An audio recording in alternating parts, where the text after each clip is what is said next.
you very much, ladies and gentlemen. Another round of applause for Karen De Silva. And of course, a very big round of applause to Joel Chua. Thank you everyone for joining us here tonight. You're going to be hearing a lot more from me throughout the night because in case you haven't noticed, Karen's working with a whole bunch of pedals and she basically has to reset them for almost every song. So yeah, we're going to give you the illusion of a seamless performance and seamless transition by way of my non-stop talking in between the songs. And so we want to say thank you so much for joining us here tonight. We know it's a Friday night and it's just the two of us, but like this has been a very meaningful project for me and I believe for Karen as well. We played together for many years, but this is the first time that we're playing as a duo in this setting. Something that I think we wanted to do for a really long time. Yeah. I guess it's a very long time coming, and I think we are, I suppose we are slight tech nerds, but never got chance to do it. So this is like, I wouldn't say bucket list done, but one of the things that really was a project that would mean something to us, and we hope that it's going to be a start of many more. But only one song so far, so you please reserve judgment until later. Karen, do you want to tell us a bit about that first song? Oh yes, okay. So the first song is called, my mind has blanked, it's called The Shimmering River, and we hope that you also felt the vibrations of the ripples of the river that was recreated with some effects that we used. And I think when I first wrote this song, however, it was just me having that vision of peace and sunlight shimmering on very gentle waves on a river, and I wanted to write a song about that, and I guess there you have it. And I'm so happy that Joel is playing this song with me. Right, and now we're gonna go from the shimmering river to the HDB, where many of us stay. I stay in HDB. Joel, you too, I right? stay in HDB. Yeah. So this song is actually called HDB. It's a bit, I think it's a bit more mellow, but again, maybe we'll tell you a bit more about it after we play, and let's see what it is. Okay? Alright, HDB by Karen De Silva. Thank you everyone.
Joel Chua on the keys and sings.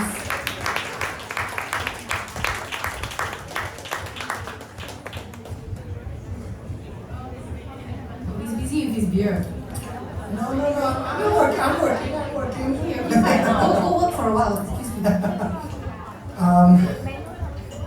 Yeah, so that was actually beat by Karen. Most, if not all of the tunes that we're playing tonight are original.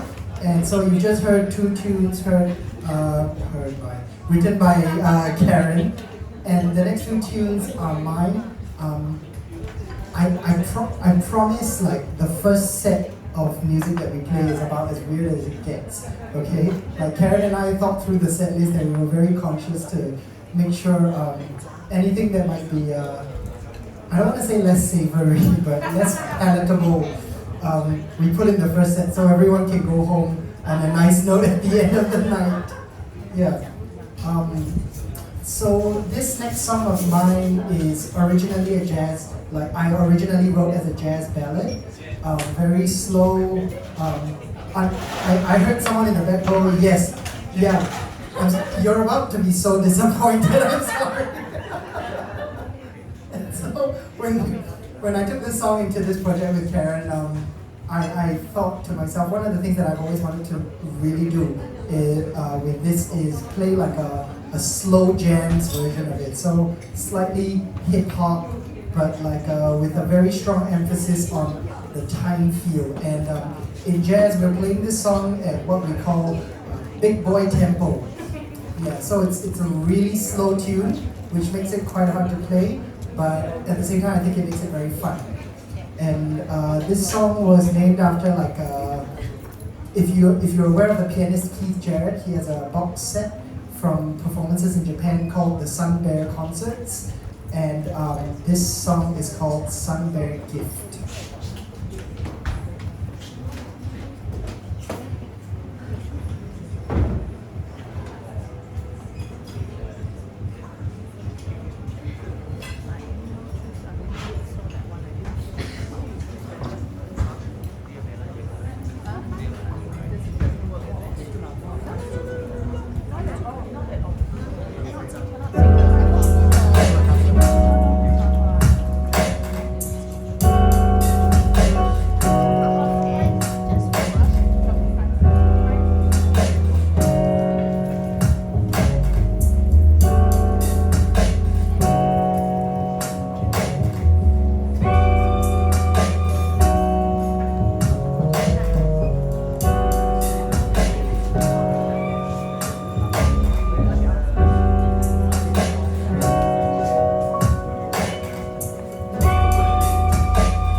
surprised her.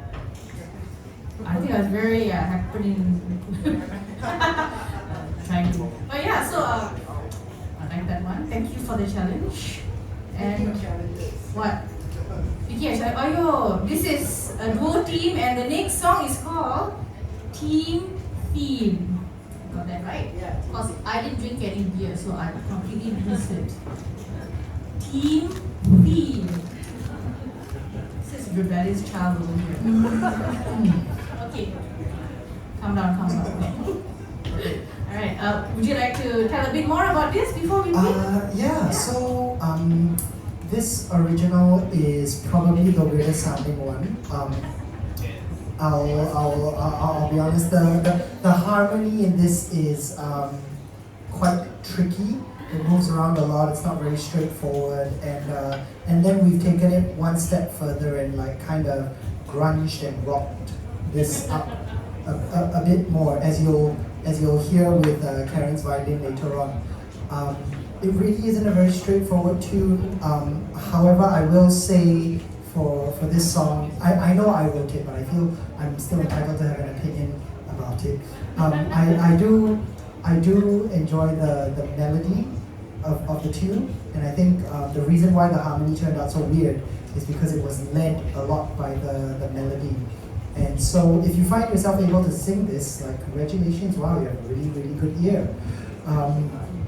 Yeah, so this is, I think I wrote this in a rather like angry state of mind, which is why it kind of manifested itself this way we're about to play. But yeah, it's team theme, like a theme song for a team. Yeah, so here we go. I don't play well if others get angry because you got put in the team. You play well first.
You know what you need, Karen? Beer. You're buying right here. Yeah. Just so you know, just so you guys know, like in the jazz band that I regularly play with, yeah, I actively acknowledge myself as the drinking mascot for the band, and I would like to put it out there that, you know, through the years, Karen and I have on our tours and our travels throughout the world, playing together and all that sort of thing, which we've been very lucky to do. We have also been our own, very much our own drinking mascot. So please don't be afraid to, like, you know, ply her with drink. Supposed to be setting a good example. Oh right? yes, of course. It is very important to Coca-Cola stay and orange with juice, please. Thank yes, you. to stay hydrated. Thank you, sir. Um, Okay, I'll announce our next song. So the next song is very different than Joel's one. In fact, the complete opposite. It is a song called Melati, and actually it is dedicated to a very dear friend who passed on. Her name was Malati, and I think she was a very wonderful woman. She was so active in women's rights, helping the underprivileged. She worked with a lot of children, with I think Zonta, and I think she was also president of Law Society, not Law Society, sorry, Law Asia, and she's just I think the list goes on of all the good things that she did for the people around her and the people she loved, and she's changed so many people, including myself. So this song called Melati celebrates her beauty, her strength, and this goes out to you, Melati.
was Melati, and one thing more I'd like to say about it, it's also the name of a very fragrant flower and fragrant lingers, and it is very actually a part of our Asian culture as well. So look up the Melati flower, and yeah. Okay, last song for the set, and this is the one where maybe Joel, you have a few things to say. Yeah, Yes. sure. Yes, I have a few things to say about this song. So Karen wrote a very beautiful tune in odd time.